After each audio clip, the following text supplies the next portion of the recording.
kwento ng buhay ko. Gusto niyo bang malaman? Una muna dito. Ang elementary na buhay ko, syempre. Gusto niyo bang malaman? Alam ko gusto niya. Kaya ito na, ikakwento ko na. Okay?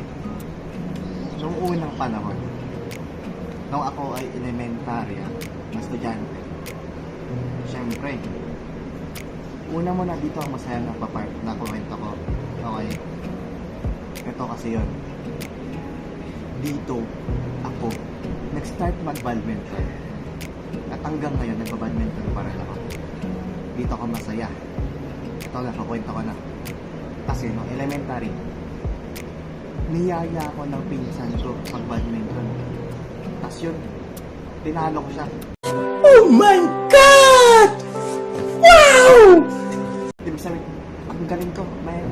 It's crazy. Okay. Ang galing ko daw. Kaya yun, nabilog niya yung ulo ko, kaya nag-badminton na ako. Okay? Ang malungkot na part naman ng buhay ko nung elementary student pa ako. Ito kasi yun. May aso ako. Alam niyo ba kung anong pangalan? Ha? Ha? Ha? Siya, si Tenten. Bakit Tenten? Pinangalan ko na Tenten dahil alam niyo yung panood na palabas nila Enrique Hill at Catherine Bernardo. Stop it. Get some help. Alam niyo ba kung bakit Tenten ang pangalan ng aso ko? Nagmula kasi yun sa teleserye na ginanap ni Sala Presa. Alam niyo yun? Yung bulol si Enrique Hill at si Liza Soberano. Yun, ang pangalan niya kasi Tenten. Kasi yun, palagi kong pinapanood yun ng bata ko. Okay? Kaya ang pangalan niya Tenten. At yun ang unang aso ko. Kaya sobrang saya ko nun. Sabay pa kami matulog. Alam niyo ba, ulam niya? Sardinas. Ang mahal ng sardinas. Okay? Mas masarap pa ang ulam niya sa akin. Okay? Alam niyo yan. Tapos, alam niyo ang nangyari. Nung lumaki na siya, siyempre, inalagaan niyo na sobra. Okay? Alam niyo nung lumaki na siya, inuwi siya sa amin sa Pangasinan. Tapos kinatay, oh my goodness. Alam niyo ba, na-feel ko lang? Malungkot ako, natural. Kinatay ba naman yung aso ko sa harapan ko? Alam niyo pa yung malala? Kinain ko.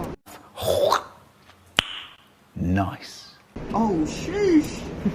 Ang lungkot ko nun. Yun ang malungkot na part ng buhay ko. Elementary. Okay? Ito naman, yung masayang part ng high school ko. Na-meet ko yung crush ko. Na hanggang ngayon, crush ko pa rin.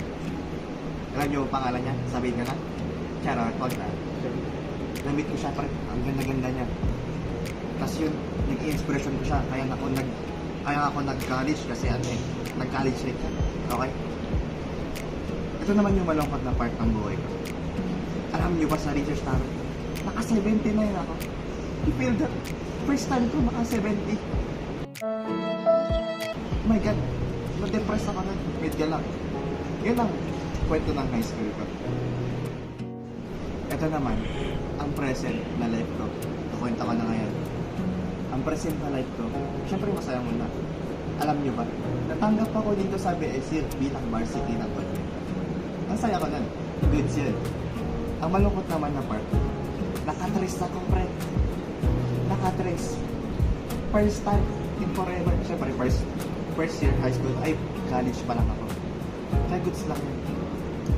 Pero nakakalungkot. Yun ang kwento ng buhay ko hanggang ngayon. So, pumunta naman tayo sa physical side. What makes me beautiful? Pangit kasi ako eh. Kaya sa personality na lang tayo mag-usap. Okay?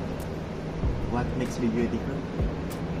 Isa akong funny, friendly, at magdaling pagsamahan. Okay? Yun ang mga good traits ko. Yun ang maganda para sa akin. Doon ako nagiging maganda or pogi. Pumunta naman tayo sa sexual side. Ano nga ba ang love para sa akin? Ang love para sa akin is love is caring. Bakit? Dahil na simpleng pag-aalaga mo sa na mahal mo, na ipapakita mo na ipapadama mo na mahal mo siya. Okay?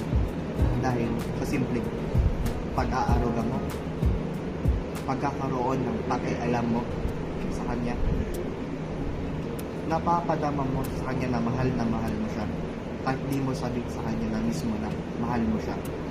Okay? Yun ang love para sa akin. Ano nga bang mas prefer ko? Sex abstinence or safe sex? Ang pipiliin ko ngayon ay safe sex. Dahil nga, bakit nga ba? Dahil nga, bakit nga ba? Okay? Dahil lahat ng tao ay kailangan ng pleasure. Yeah, boy. Sex is pleasure. Kaya kailangan ng mga tao yan. Kaya mas mabuti na mag-sex kaysa wag mag-sex. Okay? Pumunta naman tayo sa materials. Pag meron na akong 1 million, saan ko nga ba igagastos yun? Dahil isa akong sigante ngayon, pag meron ako 1 billion, ilalaon ko yun para sa magulang ko. Parang giving yung utang na loob nila sa akin, ibabalik ko sa kanila.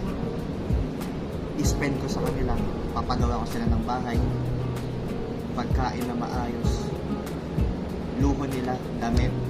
Okay? Papadama ko sa kanila ang kaginwaan ng buhay pag meron na ako 1 million. Dahil mahal na mahal ko sila. Pumunta naman tayo sa political side. Anong klaseng leader nga ba? Para sa akin, nakikita ko ang aking sarili bilang leader na handang makinig sa kanyang mga nagsasakupan o kanyang mga membro. Okay?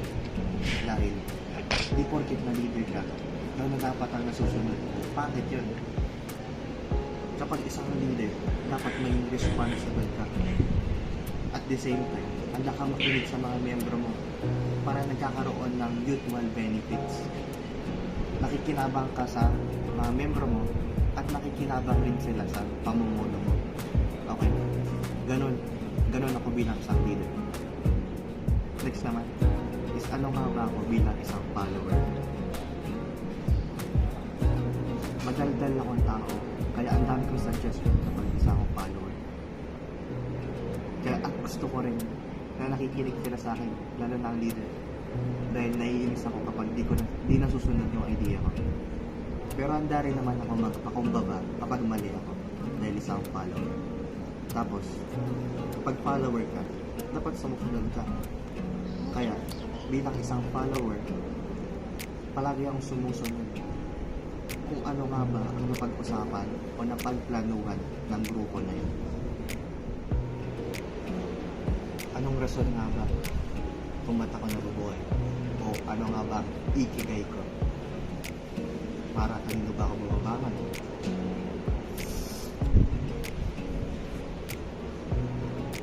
Bumabangon ako o nabubuhay ako sa ngayon para sa magulang ko.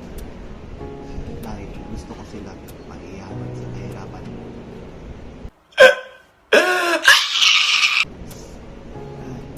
Nakakaiyak, diba? Nakakaiyak, diba? Nakakaiyak na. Pero yun, hindi nakakaiyak para sa akin yun. Ginagawa ko yung inspirasyon. Nabubuhay ako para mayaman sa kanilang kahirapan. Mayangat ang estado namin. Mabigyan sila ng magandang buhay. Ano pa ba? Nabubuhay rin ako. Siyempre para sa sarili ko. Ayoko pa mamatay. Gusto ko na magandang buhay. Gusto ko, alam niyo ba ang pangarap ko, guys? Alam niyo ba? Gusto niyo ba malaman? Okay? Convenience store. Ang awkward sabihin, pero yun lang talaga. Diba, ang pangit pakinggan, makangarap ka na nga ng convenience store pa. Pero nangangarap ako, convenience store, dahil tamad akong tao. Bakit? Gusto ko lang bantayan yung convenience store habang kumikita ako. Diba? Humihiga lang ako. Dahil tamad nga ako, diba? Yun ang pangarap ko. Dahil pagdating ng araw, gusto ko ganun. Kaya ako nag-aaral na mabuti ngayon. Okay? Para makapagtayo ng convenience store. Yun ang pangarap ko. Yun ang ikigay ko. Okay? Last topic. Digital self. How has the FOMO affected you? What is FOMO? Fear of missing out. Naapektuhan ako ng FOMO. Nagbibigay ako ng dalawang scenario. Positive and negative scenarios.